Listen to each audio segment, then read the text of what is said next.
On the news tonight, Nigeria signs MOUs with multilateral organization on energy. NLC harps on constructive bargaining for workers.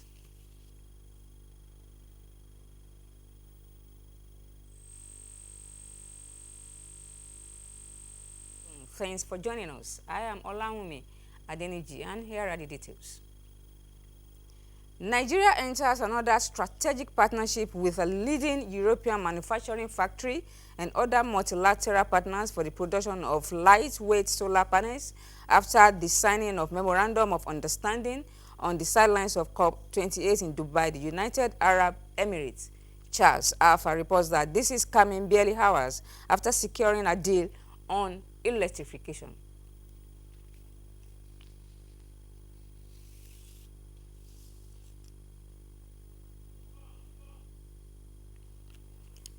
As Nigeria continues harnessing positive outcome and agreements at the ongoing COP28 climate summit in Dubai, guests on Good Morning Nigeria say focusing on adaptation to help Nigeria and Africa manage the there unfolding consequences of climate change must be prioritized.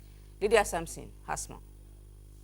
The light words and commitments expressed at the ongoing COP28 Climate Summit, guests on Good Morning Nigeria believe must translate into action for climate change war to be won.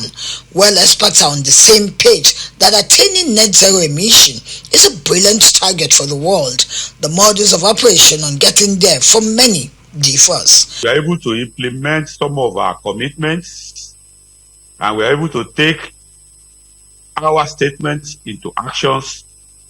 The world is on the trajectory of winning the war against climate change. The Climate Change Act, for which Nigeria is relying on for guidance to participate in the COP, is aimed at mainstreaming climate change actions in everything that Nigeria is doing. We are going to be doing a lot of investments in renewable energy that even farmers can also use. There's going to be a lot of exploration of other energy mix that we have not been exploring, that are just at the primary stage.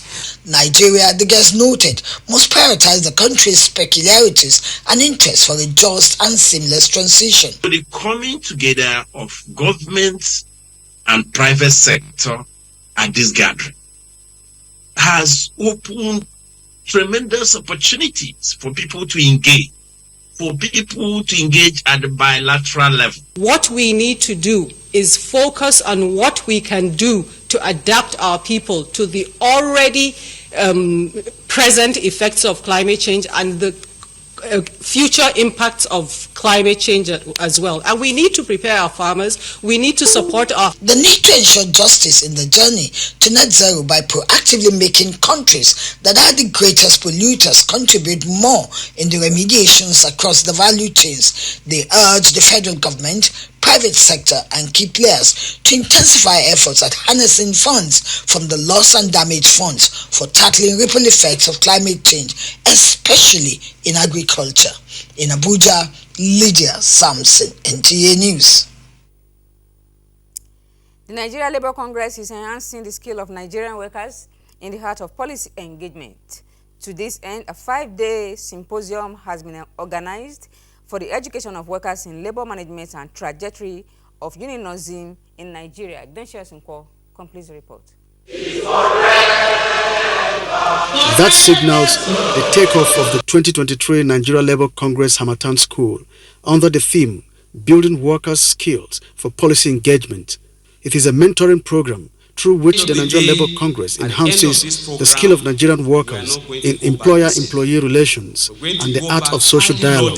The Nigeria Labour Congress flagship education program will also highlight the importance of research in equipping workers with accurate information before going to the bargaining table. At the end of this program, we are not going to go back the same. We're going to go back highly loaded, highly educated, and knowledgeable. The Congress will make very necessary effort to ensure that its other educational programs like the state level schools and the study cycle are given due attention. Really give us an opportunity to accelerate our efforts as far as promoting decent jobs is concerned, but also extending social protection. Workers can only engage policymakers if they understand how policies are created.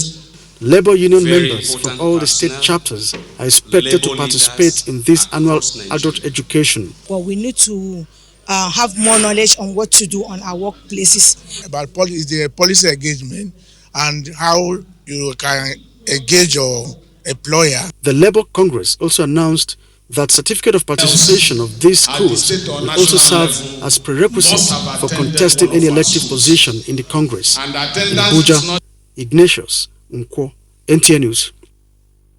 The House of Representatives has organized a town hall meeting in Abuja to get the inputs of citizens and civil society organizations on the 2024 budget and appropriation process.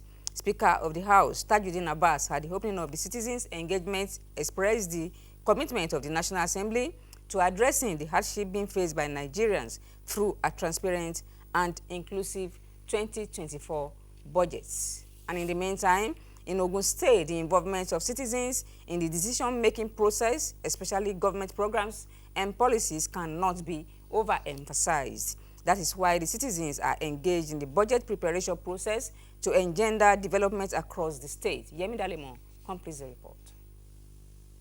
The task of preparing the Ogun State budget lies with the Ministry of Finance, with input from other ministries, agencies and departments of government.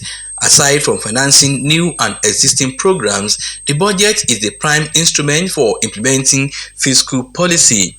In Ogun State, the culture of organizing town halls meeting across the 3 senatorial districts of the state is aimed at getting the input of the people and relevant stakeholders into the budget so that the citizens can be involved in matters that concerns them and government can know areas of focus in the budget. The town hall meeting allows for participatory and inclusiveness, which is a key component of the Ogun State budget preparation process, which aligns with goals 10 and 17 of the Sustainable Development Goals. A town hall meeting for people to come out and tell us what they believe should be done, and that is exactly what Ogun State did. This citizen engagement is to find out what each of the zones, each of the need at a particular time. And you will find out that if you look at this budget,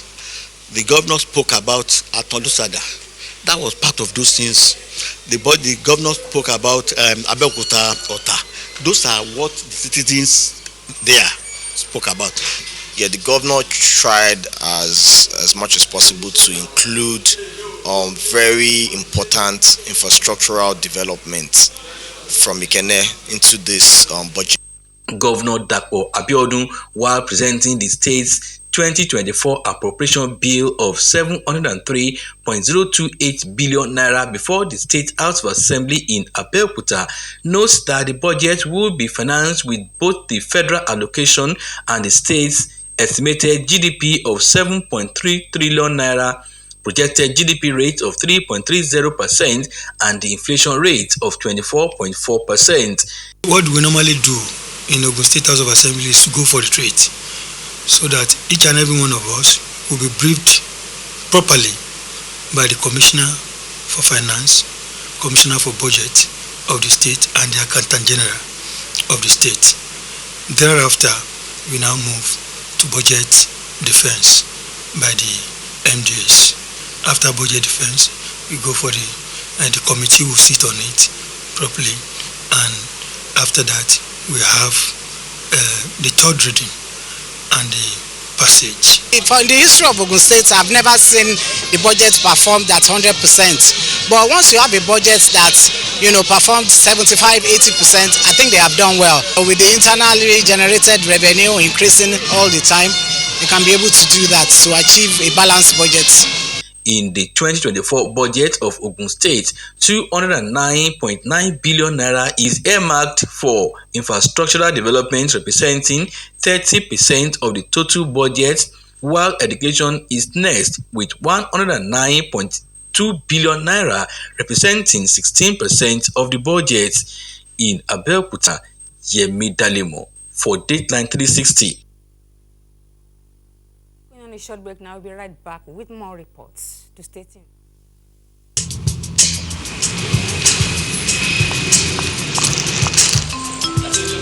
Your flight will be ready shortly, ma'am. Thank you.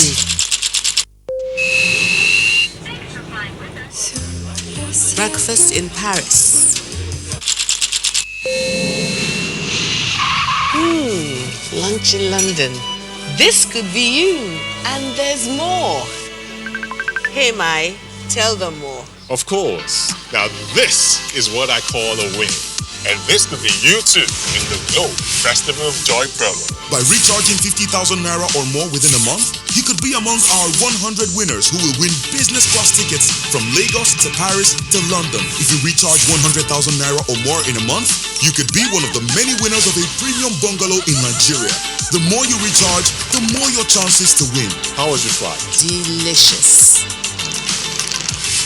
Glow Unlimited. You're welcome back and thanks for rejoining us. The news continues.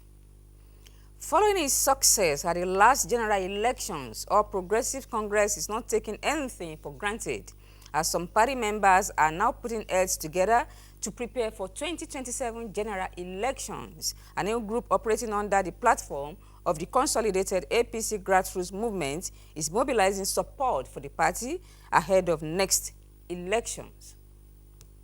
The chairman of the Reconstructing Committee and the National Secretary of the Forum, Silas Omagaji, said as its midterm goal, the group will take it upon itself to embark on grassroots mobilization for the ruling party ahead of the next general elections, as well as ensure that all those who labor tirelessly for the victory of APC at the 2023 presidential polls are handsomely rewarded. We have come to work together, not as a support movement as it used to be before.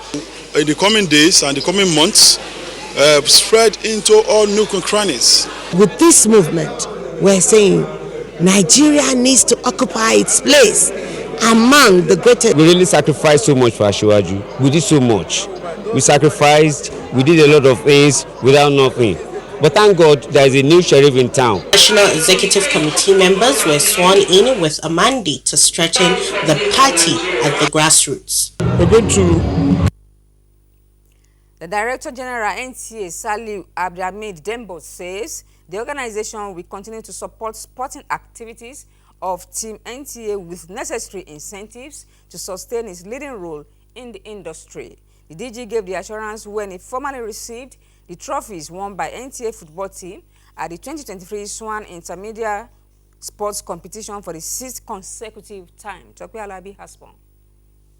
The slogan, "You can't beat the rich," came to play at football pitch and tennis court where NTA teams topped the 2023 FCT Swan Week sports competitions. NTA football team has remained indomitable for the 6th consecutive time, defeating FRCN by a lone goal to retain the title.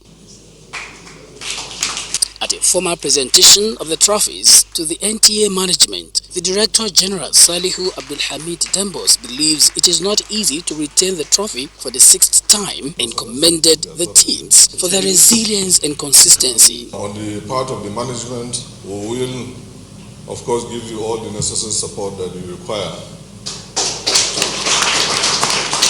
including, of course, the best motivation I think will be to observe the rest of you that are on contract.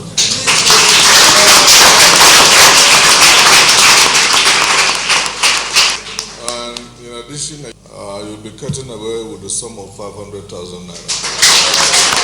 And now that you have a patron, I think that is going to add value to what we are doing. The teams appreciated NTA management for supporting them to succeed and thanked the DG for facilitating contract members to secure permanent and pensionable appointments. It's one thing to win the trophy. It's another thing for that trophy to get the acceptance of the management. And with this kind of acceptance that we have received over these past 6 years, one cannot but be committed to winning more. Apart from retaining the coveted trophies, NTA team also won the most valuable team of the tournament. In Abuja, Tokpe Alabi, NTA News. And that concludes the news for tonight. Idowu Ogunbajan will join you shortly for the Yoruba version. Good night.